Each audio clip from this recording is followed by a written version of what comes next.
Okay, quick announcement. One, we're going to keep this short and sweet. Two, the second thing is I'm probably going to flip-flop these two things. So we're going to do trapezoidal rule tomorrow since it's a little easier and we got people out tomorrow. And then we will save integration using substitution for Thursday. So if you've already watched the video, good for you. You're a little ahead of the game, but watch the video for trapezoidal rule first, and we're going to do this tomorrow. If you're at the band concert and art show, good luck, and we'll see you there. I plan on being there. So trapezoidal rule, let's take a look. Basic concepts are same as Riemann sums.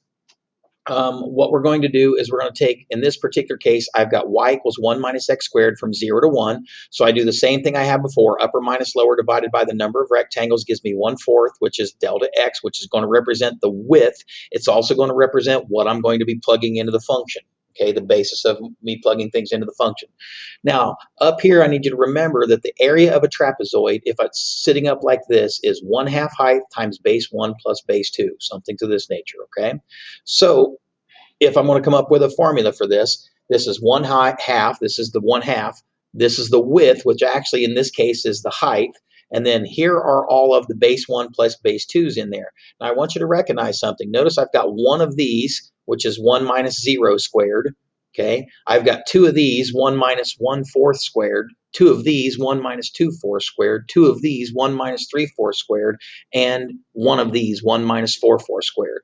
So this whole bit, 1 minus this squared, 1 minus, this the y values when I plug in these corresponding x values, 1/4, 2/4, 3/4, and 4/4.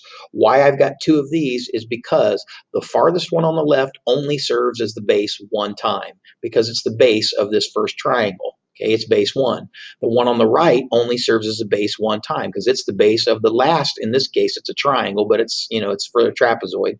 It only is given once. However, these ones in here are both a left and a right for different particular trapezoids. So they actually get done twice. So that's the basic concepts. So we go ahead and plug in these y values. We square them up as we need to. We simplify it out a little bit. We take care of business in terms of doing some algebra, and we get approximately 0.656.